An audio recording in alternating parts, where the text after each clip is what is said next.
legal fears over gender guidance for schools. Rishi Sunak is expected to delay, we understand, trans guidance for schools after the Attorney General and government lawyers warned that plans to strengthen it might be unlawful, or possibly would be unlawful. This was when previously Rishi Sunak said, I'm going to make sure that parents are told if children of theirs are in any way asking questions about their gender, and particularly if they're asking if they can change it.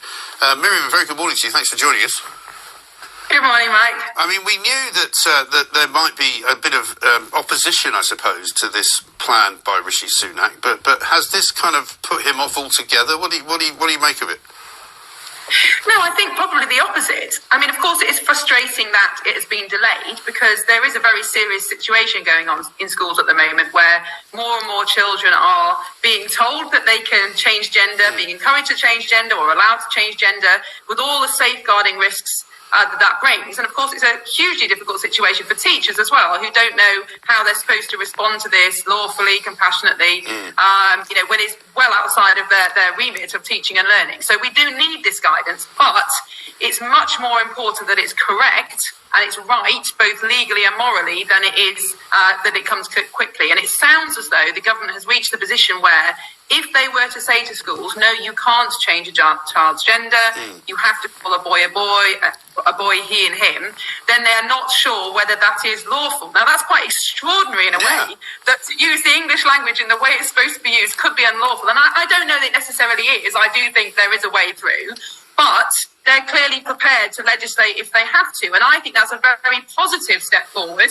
Yes, there's going to be a delay, but actually if we're acknowledging that schools shouldn't be transitioning children, that is a step forward. Well, yeah, because if government lawyers and the Attorney General are saying that this might be unlawful, then presumably the law must have changed at some point or other before anybody ever spoke about this kind of nonsense. Well, I think what's happening here is there's some confusion about the Equality Act, how it applies in school, and what the protected characteristic of gender reassignment really means. So, as your listeners will know, the Equality Act defines these 8 or 9, I think, characteristics that you can have as a human being and that you must not be discriminated against for having. So, for example, disability, your age, your sex, your religion, all those things, absolutely, we shouldn't be discriminating against people on that basis.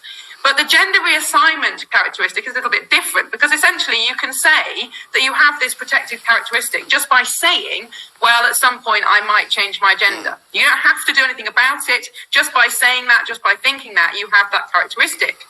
So the question is, do children who want to change gender have that characteristic? Well, probably they do.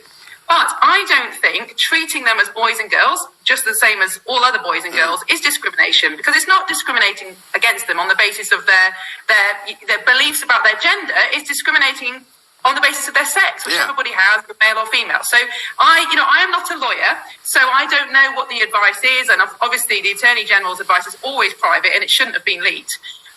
But clearly there are some questions to answer here, and they've got to get to a point where they're legally satisfied. I understand that, but I don't see why it should be unlawful to use the correct pronouns. No, exactly right.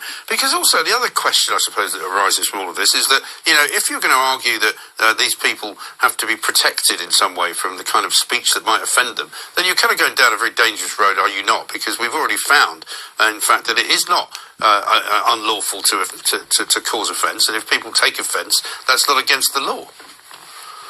Absolutely, and we certainly shouldn't be raising children with the idea that they're never going to hear anything offensive or difficult. And of course, schools should be places where children are treated sensitively and with compassion and safeguarding.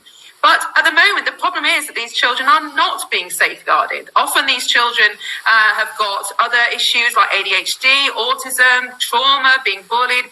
Huge proportion of these children are looked after children. They don't live with their birth parents who could protect them. And actually, they're being completely taken out of safeguarding by teachers and schools just agreeing and say, okay, yes, all your problems are the result of actually you've been born in the wrong body, which is happening in schools. And they're then being excluded from the kind of safeguarding procedures that they ought to be entitled to. So at the moment we have what is really a safeguarding disaster, a bit of a Wild West. And we absolutely need the government to bring forward guidance that's backed up with law that will allow teachers to do, their job properly without worrying about this. There's a really interesting piece that's been published today by a mother of a trans-identified child on the CAPEX website that just goes through exactly what their family has been through and how the school hid from them what was happening. Really, really frightening stuff to read as a parent. And this, I'm afraid, is happening in a lot of schools, and this is why we need the guidance. Yes. And do you think a lot of this is down to a piece you wrote about yesterday, and this kind of elite overproduction of people coming out of university with this kind of woke ideology that's been implanted in them really since they were at school, and suddenly now we've got those kinds of people maybe doing sort of leadership type jobs in all manner of different places like education and elsewhere. Coutts Bank, for example, where, suddenly people are taking the view that, oh, well, I don't like your politics, so therefore I'm going to sort of excommunicate you effectively. Well, I do think the mass expansion of higher education does have something to do with this. And I think that's a lot of these ideas, gender ideology, critical race theory, have come from American academia. And they're an export, if you like. They've come over to British universities and, around the Western world. And, huge numbers of young people go through universities. Obviously, they're in quite a kind of an artificial group, I suppose, of just people of their own age, just people from a similar background. And they are being taught these ideas. We know that. We've got lots of examples from universities of these ideas being very heavily pushed. We've seen what happened to Professor Kathleen Stock when she took a different view. And so we know that's happening. And of course, young people go through university, they then go into the professional world, and teaching is included. And it does seem to me that it's got to the point where this is almost seen as just reality and normal now in certain groups of people, that of course you can change gender, of course you can be whatever gender you like. But of course that's an anti-reality point of view. But if enough people around you think like that, why would you challenge it? So we've got a big job on our hands, because legislation isn't going to change people's minds. It might protect children, and that's very important.